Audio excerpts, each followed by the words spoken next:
Think about it. Amazon is an absolute titan today. It pretty much controls how we shop, what we watch, and even the very infrastructure of the internet itself. It's almost impossible to imagine modern life without it. But just 30 years ago, none of this existed. So how on earth did we get from there to here? Picture this. On one side, you've got 1994, just a guy in a garage with a pretty big idea. And on the other side, today, a global trillion-dollar empire. The story of how one became the other, well, it's one of the most incredible stories in business history. And believe it or not, it all kicked off with a single, kind of mind-blowing number. This right here, 2,300%. Back in 1994, Jeff Bezos was a hedge funder on Wall Street, and he saw this number and it completely changed his life. This number was so powerful, so compelling that he just quit his super lucrative job, packed his bags, and drove across the country to Seattle. But what does it even mean? That number? That was the annual growth rate of the internet. Bezos saw this and just knew he was looking at a tidal wave of change, and he had to figure out how to ride it. And that, right there, was the spark for his grand vision, what he called the everything store. Okay, so you can't just build an everything store overnight, right? You got to start somewhere. And this first phase, from 94 to 2002, was all about laying that foundation.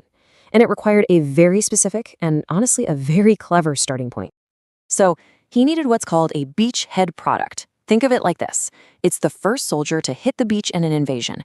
It had to be something standardized, super easy to ship, but with a massive variety that a physical store could just never stock. And what was perfect for that? Books. The internet's infinite shelf space was its killer advantage.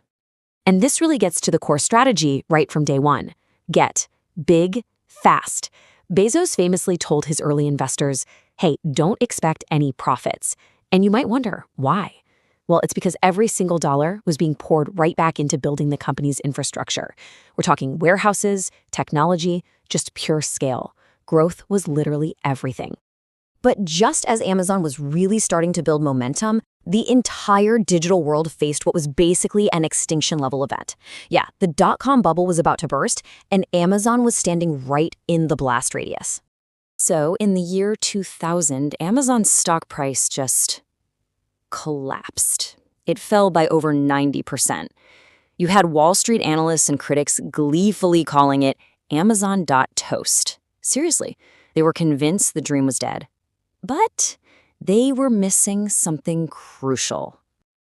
And that crucial difference was this.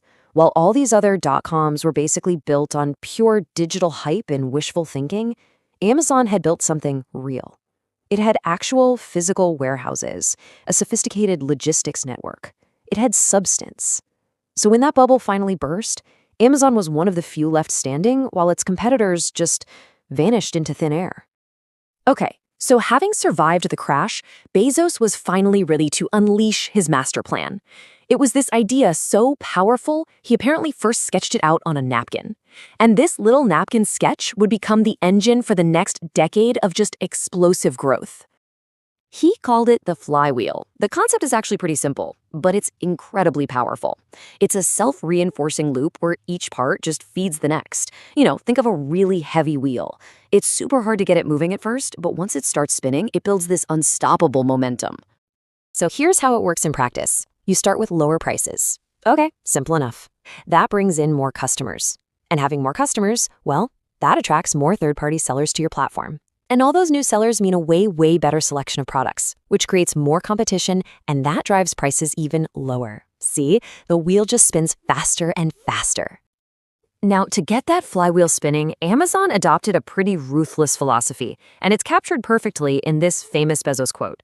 Basically, if a competitor was making a profit on something, Amazon saw that profit margin as a weakness, as an opening to attack. And they put this strategy into action in a really brutal way. Take the story of diapers.com. They were a competitor that was actually beating Amazon in the baby products market. So what was Amazon's response? They just slashed their own diaper prices by 30%. They were intentionally selling them at a massive loss. How big of a loss? Well, they were willing to lose over $100 million in a single quarter, just on diapers. There was no way diapers.com could withstand that kind of price war.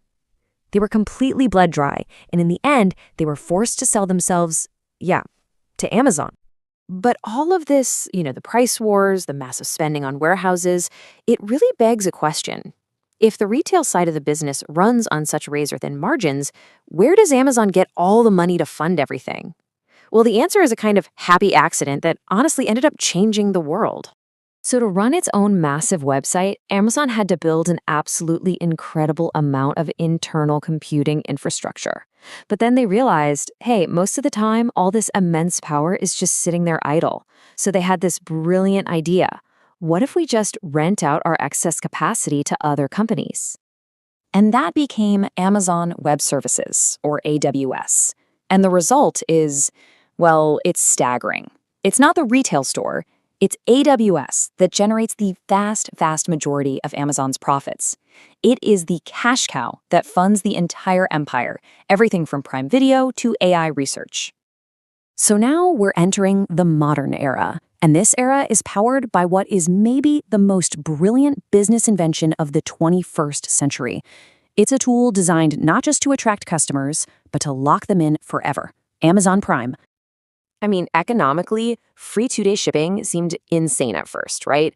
Amazon was losing money on it. But psychologically, it was pure genius. Because once you've paid that annual fee, a switch just flips in your brain. You feel compelled to shop almost exclusively at Amazon, just to get your money's worth. So you gotta ask, why is a retail company spending billions and billions of dollars on TV shows and movies? This quote says it all. They aren't really trying to beat Netflix. They're using entertainment as a retention tool. The data shows that Prime members who watch Prime Video are way more likely to renew their subscriptions, which keeps them locked right into that retail ecosystem. So the Amazon machine seemed to be running absolutely perfectly. But the last few years have brought some pretty big changes, including a personal crisis for its founder and a pivot towards new, even more ambitious frontiers. So in 2019, Jeff and Mackenzie Bezos' divorce resulted in the largest settlement in history, and yet the company barely even flinched. A couple years later, Bezos steps down as CEO to focus on his space company, Blue Origin. And today, the A to Z empire is pushing into entirely new industries, looking to disrupt healthcare, dominate AI, and even building out a global satellite network.